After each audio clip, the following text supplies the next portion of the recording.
जय हिंद प्यारे बच्चों, मैं जितेंद्र कुमार पांडे आपका स्वागत करता हूं आपके अपने ही YouTube platform target with Jitendra पर। प्यारे बच्चों, इस समय हम लोगों का प्रोज़ का इंटर के प्रोज़ का आज पहले लेसन का दूसरा पार्ट है। द लास्ट लेसन का नाम है और इस द लास्ट लेसन का हम लोगों का दूसरा पार्ट है जिसे अल्फोंसे डॉडेट ने लिखा है। आज हम लोग इसमें यूपी बोर्ड और सीबीएसई बोर्ड के लिए बहुत ही इम्पोर्टेंट सीरीज़ को कक्षा 12 के लिए पढ़ने जा रहे हैं। अगर आप लोगों ने अब तक चैनल को सब्सक्राइब नहीं किया है तो चैनल को सब्सक्राइब कर लीजिए, बेल आइकन दबा दीजिए जिससे आने वाली समस्त इम्पोर्टेंट क्लास की अपडेट्स आपको मिलती रहें। इससे पहले हम लोग सप्लीमेंट्री के 3 लेसन कवर कर चुके हैं और पोएट्री का हम लोग 5 पोएम कवर कर चुके हैं। अगर आप लोग अब तक नहीं पढ़े हैं तो प्लेलिस्ट में सबका प्लेलिस्ट अलग अलग बनाया जा चुका है, आप वहां से जा कर के समस्त क्लासेस को देख सकते हैं। तो चलिए बेटा, बिना किसी देरी के हम लोग शुरुआत करते हैं। और कल हम लोगों ने पढ़ा था कि जो एम हैमल थे, मतलब ये फ्रेंच था, फ्रेंच विद्यालय पहुंच चुका था। उसके बाद एम हैमल ने उससे कहा था कि हम तुम्हारे बिना ही शुरू करने जा रहे हैं। फिर एम हैमल ने बताया था कि ये अंतिम पाठ है। उसके बाद ये देखा गया था कि फ्रेंच के ऊपर कैसा कैसा प्रभाव पड़ा था। ये सारी चीज़ें कल हम लोग कवर कर चुके थे। अगर आप लोगों ने वो वीडियो नहीं देखा है तो उसे ज़रूर देख लीजिए। और चलिए हम शुरुआत करते हैं आज उसके आगे से। और बेटा, क्लास को आप लोग लाइक ज़रूर कर दिया कीजिए। लाइक करने के साथ साथ आप इसे अपने मित्रों के पास शेयर भी किया कीजिए। तो चलिए देखते हैं क्या है। पुअर मैन मतलब बेचारा आदमी। फ्रेंच क्या कह रहा है, जब उसने सोचा कि वो उन सब के उनके डंडे के बारे में, उनके उस छड़ी के बारे में सब कुछ भूल गया, तो कह रहा है बेचारा आदमी। It was in honour of this last lesson. It was मतलब ये था, इन ऑनर मतलब सम्मान, ऑनर मतलब सम्मान, तो सम्मान में ऑफ दिस लास्ट लेसन, इस अंतिम पाठ के, दैट कि he had put on his fine Sunday clothes, उसने अपने रविवार के दिन वाले सबसे अच्छे कपड़ों को पहना था। क्या कहा कि बेचारा आदमी ये इस अंतिम पाठ के सम्मान में था कि उसने अपने सब रविवार के दिन वाले सबसे अच्छे कपड़ों को पहना था। एंड और नाउ अब आई अंडरस्टूड, मैं समझ गया था, व्हाई द ओल्ड मैन कि क्यों बूढ़े व्यक्ति, ऑफ द विलेज माने गांव के, वेयर सिटिंग मतलब बैठे हुए थे, दियर माने वहाँ पर, in the back of the room कमरे के पीछे। और अब मैं समझ चुका था कि वहाँ पर कमरे के पिछले हिस्से में गांव के बूढ़े व्यक्ति क्यों बैठे हुए थे। इट वॉज बिकॉज, ऐसा इसलिए था क्योंकि दे वेयर सॉरी, वे दुखी थे, टू मतलब अधिक, क्योंकि वह बहुत अधिक दुखी थे, दैट जिससे, they had not gone to school more कि वह अब और अधिक स्कूल नहीं जा पाएंगे, और ज़्यादा दिन तक अब स्कूल नहीं जा पाएंगे। इस बात से वह सभी दुखी थे और इसीलिए वह सभी गांव के जो बूढ़े व्यक्ति थे वह सभी पिछले सीट पर बैठे हुए थे। तो आगे क्या होता है बेटा, फिर कह रहे हैं, it was their way of thanking our master for his story, for his 40 years of faithful service. It was their way, ये उनका तरीका था, वे मतलब तरीका या रास्ता, ये उनका तरीका था, ऑफ थैंकिंग मतलब धन्यवाद देने का, आवर मास्टर हमारे अध्यापक का, फॉर हिज 40 ईयर्स उनके 40 वर्षों के, आप फैथफुल माने वफादारी पूर्ण, सर्विस माने सेवा के लिए। ये उनके यानी हमारे अध्यापक के 40 वर्षों तक वफादारी पूर्ण सेवा के लिए उनका धन्यवाद देने का अपना तरीका था।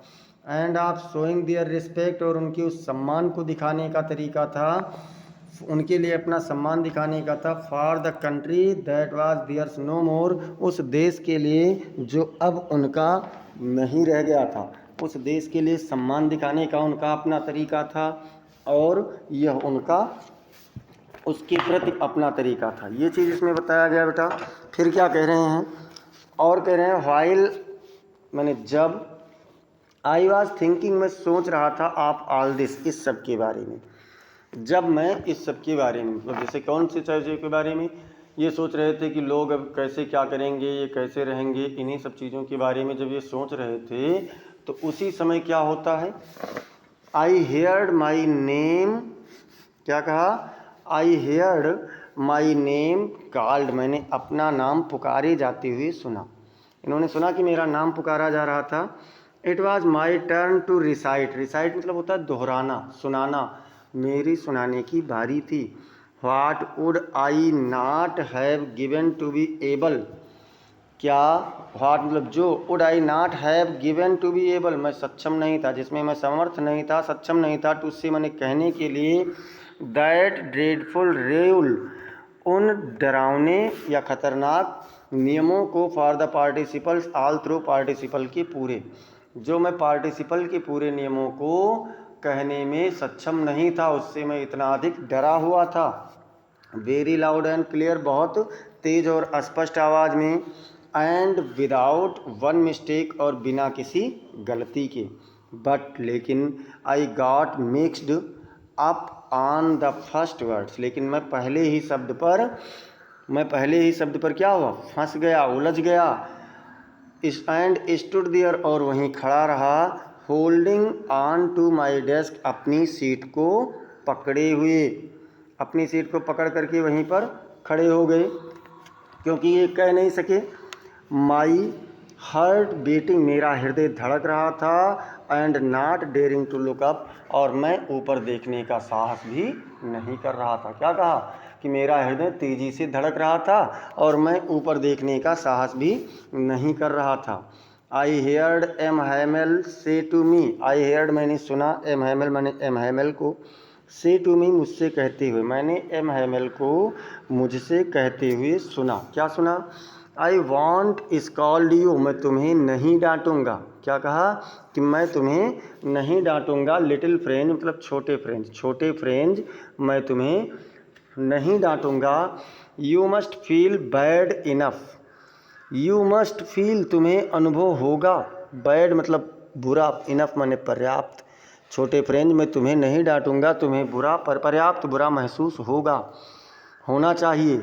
यू सी मतलब देखो, हाउ इट इज़, ये कैसे है, ये देखो कि यह कैसे है।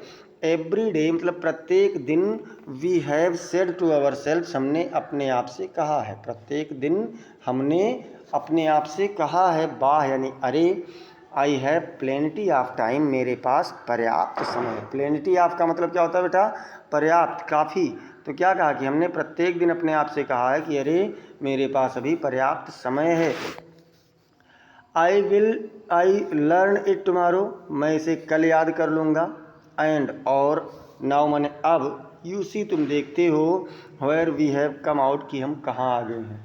तो हम लोग जब पढ़ने बैठते हैं तो प्रतिदिन यही सोचते हैं कि अरे मैं इसे कल याद कर लूँगा, लेकिन होता क्या है, फिर हम सोचते हैं और कहते हैं कि कैसे क्या करेंगे, यानी कि हम कहाँ पहुँच गए इसके बारे में हमें कोई जानकारी ही नहीं होती। अरे, that is the great trouble with Alsace, Alsace की यही सबसे बड़ी समस्या है। क्या कहा कि अरे अल्सास की यही सबसे बड़ी समस्या है। सी पुट्स ऑफ लर्निंग, वह सीखना छोड़ देता है, टिल टुमारो कल तक के लिए, वो कल तक के लिए सीखना छोड़ देती है, इसीलिए ये अल्सास में कोई सीख नहीं पाता है, अल्सास की यही सबसे बड़ी समस्या हो जाती है। फिर क्या कह रहे हैं, नाउ अब दोज फेलोज, वह व्यक्ति, out there will have the right, अब उन व्यक्तियों के पास जो वहाँ बाहर हैं उनके पास कहने का अधिकार होगा, टू से टू यू, तुमसे कहने का अधिकार होगा। हाउ इज़ इट, कैसे है, you pretend to be Frenchman, तुम फ्रांसीसी होने का बहाना करते हो। क्या कहा तो भैया जब आप फ्रांसीसी भाषा नहीं जानते हैं तो वह लोग आपसे कहेंगे कि ये कैसे है, तुम फ्रांसीसी होने का बहाना करते हो। एंड येट, और फिर भी, you can neither speak nor right your own language, तुम ना तो बोल सकते हो, ना राइट मतलब ना ही लिख सकते हो, योर ओन लैंग्वेज मतलब अपनी खुद की भाषा को, और फिर भी तुम ना तो अपनी खुद की भाषा को लिख सकते हो और ना ही बोल सकते हो। बट लेकिन, you are not the worst, तुम बुरे नहीं हो, लेकिन तुम सबसे अधिक बुरे नहीं हो। पुअर लिटिल फ्रेंच, बेचारे छोटे फ्रेंच, तुम सबसे अधिक बुरे नहीं हो। We have all a great deal to reproach ourselves with, हम सबके पास अपने आप से बहाना करने का, अपने आप को समझाने का एक बहुत बड़ा कारण है, बहुत बड़ा कार्य है। Your parents were not anxious, तुम्हारे माता पिता चिंतित नहीं थे। इनफ मतलब पर्याप्त, तुम्हारे माता पिता पर्याप्त चिंतित नहीं थे। टू हैव यू लर्न, तुम्हें सिखाने के लिए, तुम्हारे माता पिता तुम्हें सिखाने के लिए पर्याप्त चिंतित नहीं होते हैं।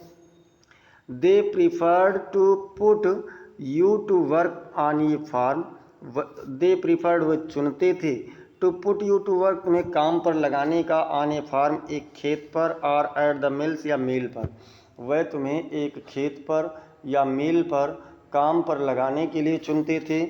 सो as to have a little more money, जिससे कुछ अधिक रुपए प्राप्त हो जाए। मतलब माता पिता तुम्हारे तुम्हें सिखाने की अपेक्षा काम पर लगाना चाहते थे, जिससे वे कुछ और अधिक रुपए कमा सकें। एंड आई, और मैं, I have been to blame also, मुझ पर भी दोषारोपण किया जाना चाहिए, मुझ पर भी दोष लगाया जाना चाहिए। ये प्रश्न बेटा पूछा जाता है कि एम हैमेल ने किसे दोष दिया था ना सीखने पर, तो किसे दोष दिया था? एम हैमेल ने अपने आप को दोष दे रहे हैं, इससे पहले उन्होंने माता पिता को दोष दिया। Have I not often sent you to water my flowers, क्या मैंने अक्सर तुम्हें अपने फूलों को पानी देने के लिए नहीं भेज दिया। Instead of learning your lessons, तुम्हारे पाठों को सीखने के बजाय, क्या मैंने तुम्हें तुम्हारे पाठों को सीखने के बजाय अक्सर तुम्हें अपने फूलों को पानी देने के लिए नहीं भेजा। And when I wanted to go fishing, और जब कभी मैं मछली पकड़ने जाना चाहता था, did I not just give you a holiday, तो क्या मैंने तुम्हें तुरंत एक छुट्टी का दिन नहीं दे दिया, अर्थात छुट्टी नहीं दे दिया। इसके बाद क्या होता है? देन मतलब फिर, फ्रॉम वन थिंग मतलब एक चीज़ से, टू अनदर दूसरी चीज़ तक, फिर एक चीज़ से दूसरी चीज़ तक।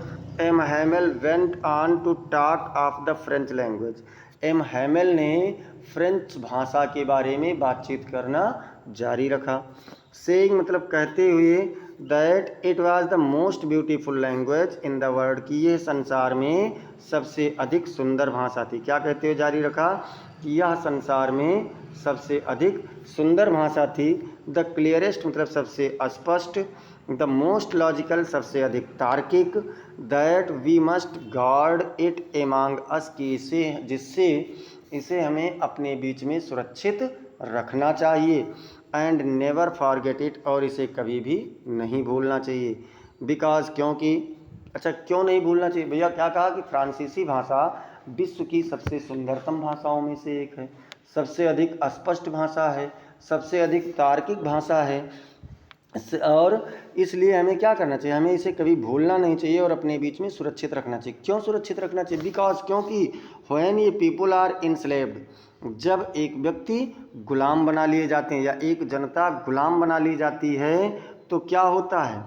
As long as they hold fast to their language, मतलब उतना देर, एज लॉन्ग एज मतलब उतना देर जितना कि, उतनी देर जितना कि वह अपनी भाषा को मजबूती से पकड़े रहते हैं। इट इज़ एज इफ, ऐसा लगता है मानो, they had the key to their prison, उनके पास उनके जेल की चाबी हो, ऐसा प्रतीत होता है। Then he opened the grammar, फिर उन्होंने व्याकरण की किताब खोली। And read us our lesson, और हमें हमारा पाठ पढ़ाया। I was amazed to see, मैं ये देख कर आश्चर्यचकित था, how well I understood it, कि मैं इसे कितने अच्छे से समझ गया था। क्या कहा?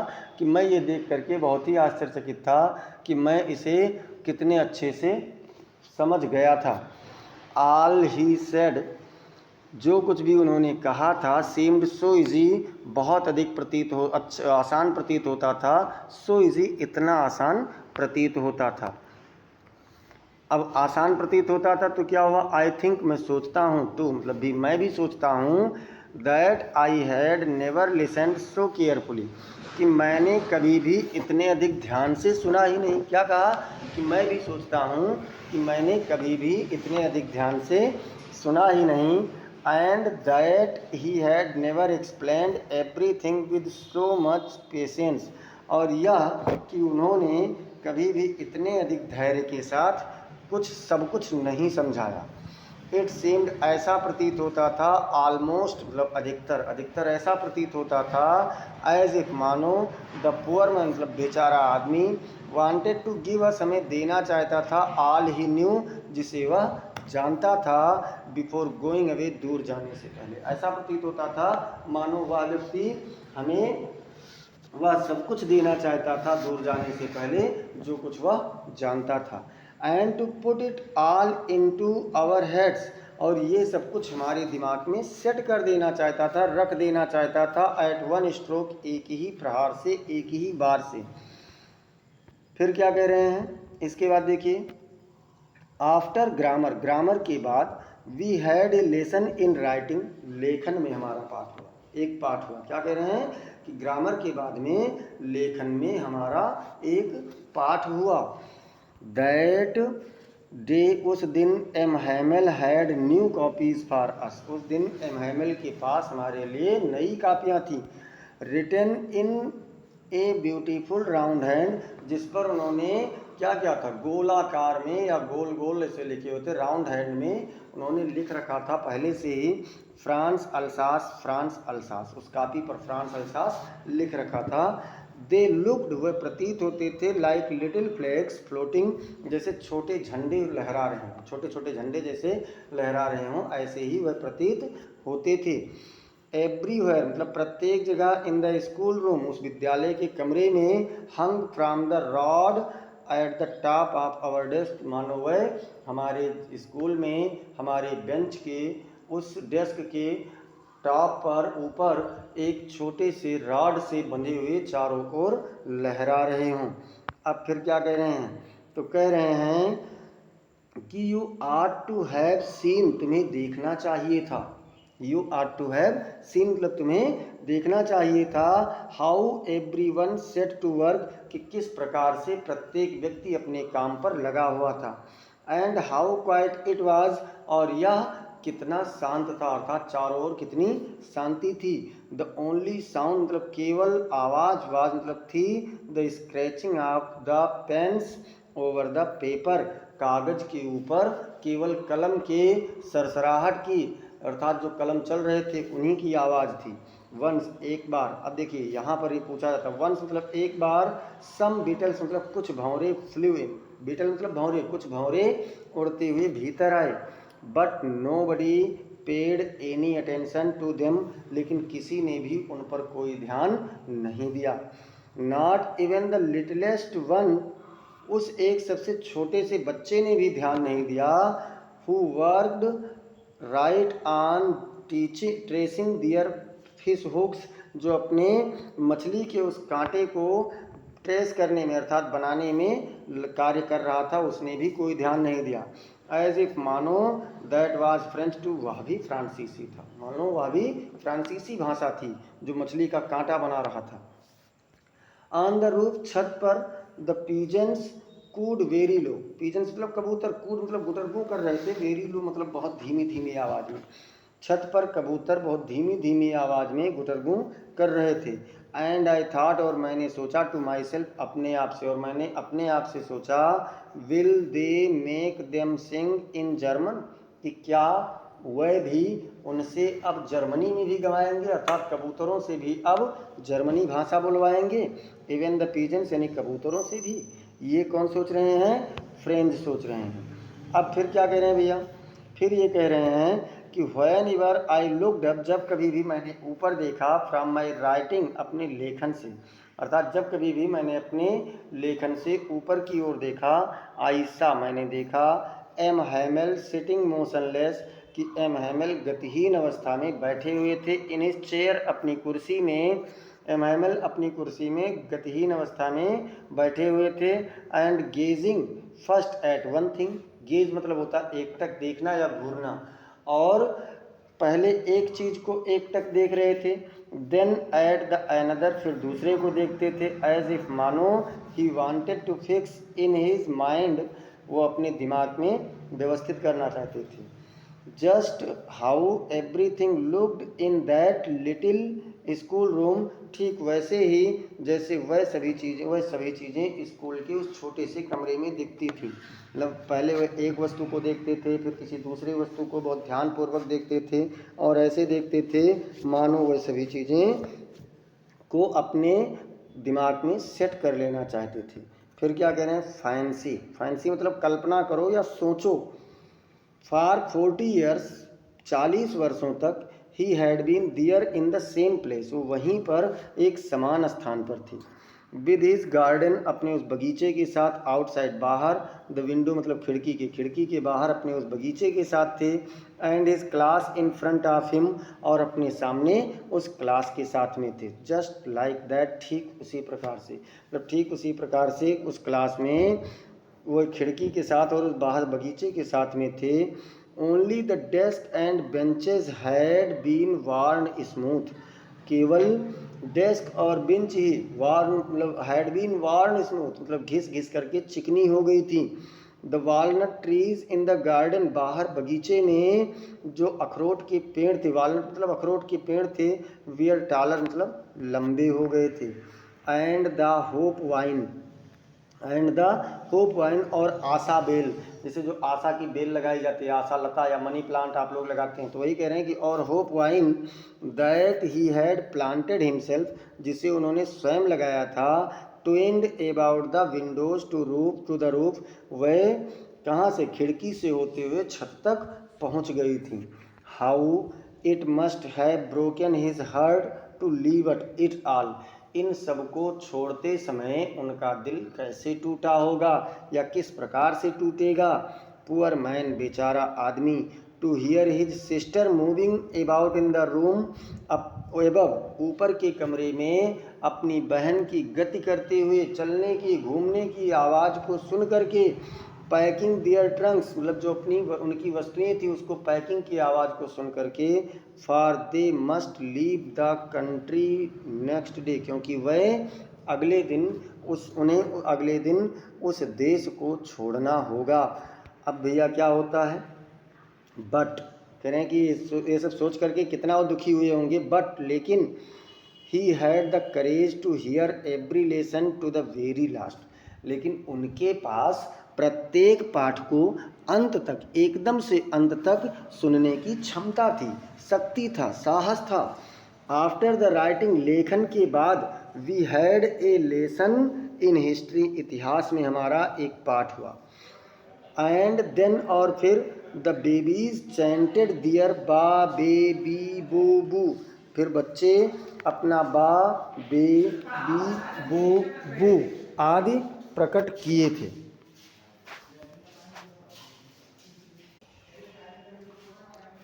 Down there at the back, down मतलब नीचे, देयर माने वहाँ, at the back of the room कमरे के पीछे मतलब पीछे ठीक कमरे के निचले हिस्से में, ओल्ड हाउसर मतलब बूढ़ा Hauser, had put on his spectacles, अपना चश्मा पहने हुए था, एंड और होल्डिंग हिज प्राइमर, अपनी प्राइमरी की किताब को पकड़े हुए, इन बोथ हैंड्स अपने दोनों हाथों में, और अपने दोनों हाथों में अपनी प्राइमरी की किताब को पकड़े हुए, spelled the letters with them, उनके साथ में उस अक्षरों की स्पेलिंग को पढ़ रहा था। यू कुड सी, आप देख सकते थे, दैट ही टू, कि वह भी, वाज क्राइंग मतलब रो रहा था, आप देख सकते थे कि वह भी रो रहा था। हिज वॉइस मतलब उसकी आवाज़, ट्रेम्बल मतलब कांपती थी, विद इमोशन मतलब भाव से, उसकी आवाज़ भावनाओं के कारण कांपती थी। And it was so funny to hear him, और उसे सुनना इतना अधिक मतलब मज़ादायक था, आनंददायक था, that we all wanted to laugh and cry, कि हम हंसना भी चाहते थे और रोना भी चाहते थे। अरे, how well I remember it, मुझे ये कितने अच्छे से याद है, अरे मुझे यह सब कितने अच्छे से याद है। दैट लास्ट लेसन, वह अंतिम पाठ, अरे मुझे वह अंतिम पाठ कितने अच्छे से याद है। ऑल एट वंस मतलब तुरंत, the church clock struck 12, church की घड़ी ने 12 बजाए, मतलब तुरंत क्या हुआ इसी बीच में, या चर्च की घड़ी ने क्या किया, 12 बजाया। देन द एंजलस, फिर जो एंजलस प्रार्थना की घंटी है वो बजी। एट द सेम मोमेंट, ठीक उसी क्षण, द ट्रम्पेट्स ऑफ द पर्सियंस, मतलब पर्सिया के सैनिकों की तुरही, रिटर्निंग फ्रॉम ड्रिल, मतलब जो उससे लौट रहे थे, अर्थात परेड करके, या फिर परेड करना, या क्या कह सकते हैं अभ्यास करके जो लौट रहे थे, उनके लौटने की तुरही की आवाज़ सुनाई पड़ी। साउंडेड अंडर आवर विंडोज़, हमारी खिड़कियों के नीचे सुनाई पड़ी। एम हैमिल स्टूड अप, एम हैमिल खड़े हो गए। वेरी पेल, पेल मतलब उदास, बहुत अधिक उदास थे। इन हिज चेयर, अपनी कुर्सी से खड़े हुए बहुत उदास थे। आई नेवर सा हिम लुक सो टाल, सो टाल मतलब भी उदास ही कहेंगे। मैंने उन्हें कभी भी इतना अधिक उदास नहीं देखा था।